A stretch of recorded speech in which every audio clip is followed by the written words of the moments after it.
Okay, let's get straight to the papers to find out what the dailies are saying at the moment. So which of the dailies do we begin from? Let's begin with the Vanguard this time. The Vanguard, the main story of the Vanguard. Remember that the ministers and the VP are all in Davos in Switzerland for the IMF event meeting. FX spending on foreign.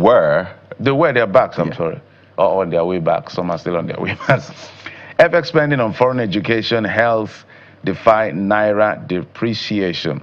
Rises by 26% to $2.3 billion in 9 months. So you can see some of the things we're talking about as far as all of these issues of, what do you call it now? For FX volatility, if you will.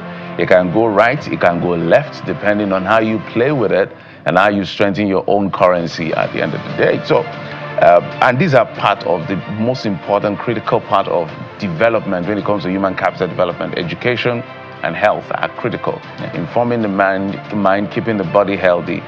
So whatever is going on as far as FX spending on this is concerned, it's critical for us to look at it again and again. It just means that Nigerians are still spending more for education outside the country and for health outside the country. And you know, it defies the depreciation because you'd expect that, oh, now dollar is expensive to the Naira, so more people will shy away from the dollar and maybe just keep their spendings. But clearly, you should know that it's a global village. A lot of people earn in dollars these days, even though you are in Nigeria. So they don't think in Naira. They don't convert it to Naira first. They just go for the dollar straight. And Jeffrey, I think we've said it time and again, how somehow Nigeria has a huge volume of dollars in Nigeria. Yeah, I understand that the ones that we can track in the bank is about $30 billion. The ones in the bank, that is record.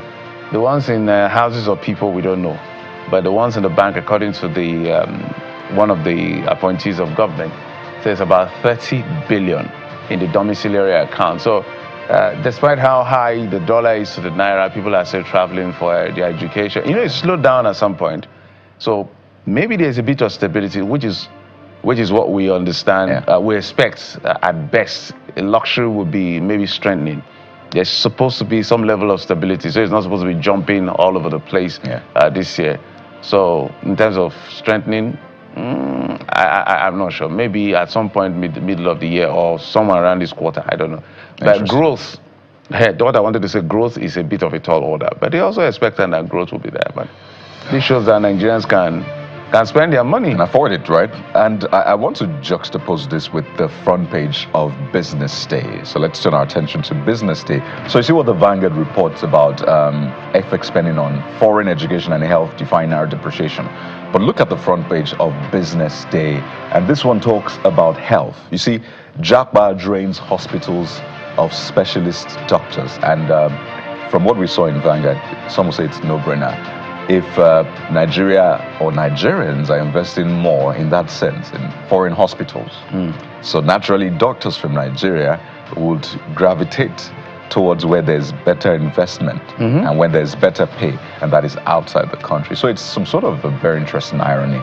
I know a lot of people do not joke with their health for a number of reasons, but we can actually develop our health sector. I see a lot of people traveling to Turkey, India, even African countries, Jeffrey, just for a health care. When we tell you that we actually have the manpower, all we need to do here is to build the infrastructure. So sadly, this is what we have. And people will always say, oh, people come back to Nigeria now to take medication or for their health care. That is because of the process abroad, where before you see a consultant, that's a really a serious issue, and it can take you weeks and months to be able to see. But here you can see a consultant literally the same day, and the drugs are cheaper. Or 2 days, and the drugs are cheaper, and all of that. So we need to do something to reverse this. So on one hand, people are traveling for their medication. On the other hand, our doctors are leaving to following the money following the service, providing the service. Let's get to the Nigerian Tribune that says the second Abuja Runway project, upward trails, contractors alert demand for 532 billion naira. Stakeholders ask NAS to unravel faces behind astronomical increase from 90 billion to 532 billion. This is a big allegation. I know there's contract variation, but this is really high. Perhaps is why the honorable minister has said we're not going to go through with this. But they need that. That runway is needed. Yeah. Whatever has to be done to get that runway going has to be done. But if this is how it increased from 90, in fact, to 532, because I have learned in this business that don't take things at face value. There could be politics involved in this. This could be the real issue as well. There could be trying to give the contract to somebody else. There's a lot of things that could be responsible for all of this, but it's not for us to speculate. So if we stick to what it is, if it goes from 90 billion to 532 billion, that is a lot of change. More than times 5. Wow. Is it the FX? Maybe that's why you need to read the Nigerian Tribune for this page 3. So you find the details as to why this back and forth is there. So for those who don't know, there's supposed to be a second runway project. It was awarded a contract. When it lasts over time, there's variation to those contracts, which can affect the cost. But the cost moving from 90 to over 500. This is not variation. This is multiplication. I'm trying to look for the right term, because variation is still within, it's a percentage of the bigger sum, not the main sum now being a percentage of the variation, if you get what I mean. Yeah. So in civil service, in the public sector, there are 2 ways corruption happens. One is procurement process. Yeah. Second is this variation, and literally a lot of people are involved in it, allegedly. So you have to keep your eyes on that one. Nigerian Tribune reporting on the second Abuja runway project. That conversation is on. But let's move on now to this Nigeria. This Nigeria's focus, Jeffrey, is on local government autonomy. And this is something that we have been on for decades now. But the recent episode started last year. But take a look at this headline. Alon rejects 23% allocation to LGAs. Expects direct funds from January. Seeks constitutional amendment on joint allocation committee. So if you're wondering what is Alon, or why is Alon rejecting 23% allocation to LGAs, what does Alon want instead? Explainers right inside the pages of this Nigeria. But one thing is sure, Jeffrey, Supreme Court said one thing, but we're yet to see the implementation. So, and it's quite simple. Normally, the Supreme Court or any court rules, and you are meant to obey. If you want to appeal, go ahead and appeal. But a judgment is a judgment. But it looks like it's different strokes for different folks. But now we're finding a way to negotiate. I mean, a court rules, and then people negotiate, and then we're here. Look, the truth is not even the Supreme Court. The Constitution was very clear.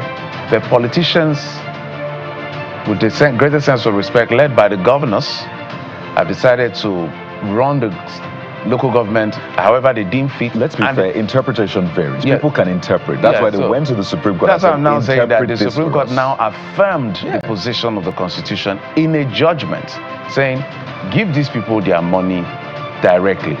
Well, there was a time to do all of that, crossing the T's, dotting the I's, but it's taking longer than necessary. The CBN and the Ministry of Finance, they are the center of this to make it happen. So that's why Alon is saying, you see this new year, we're not going to take it. Because we're seeing what is playing out in Edo State, we're seeing what is playing in other states. So there's now political autonomy and there's fiscal autonomy. We don't know what is going on. But hey, the story is that they said no more. Give us our money directly. The provision in that constitution, we amend the constitution, that jack, remove it entirely. And you can see the picture of the Vice President, Kashim Shettima, during that World Economic Forum, with the President of the World Economic Forum right there in Davos, Switzerland. Okay, got it. So there you have it. We'll see how that one plays out. Just one more quickly. Blueprint newspaper. Okay. Just very quickly. Let's take a look at what Blueprint says. Northern Coalition loads feet as troops kill 70 terrorists in Northeast. But the explainer, that's just in smaller print, says, but we lost 22 soldiers. So that is the downer this morning, really. That's according to the DHQ. But big success recorded. Sadly, it came at a price, a huge price. Okay, those are the big headlines from the dailies that we could bring you right here on the program. But we'll take a quick break now. When we come back, we're going to get to the very first conversation for the day, and that has to do with our security and our security apparatus. Join us again.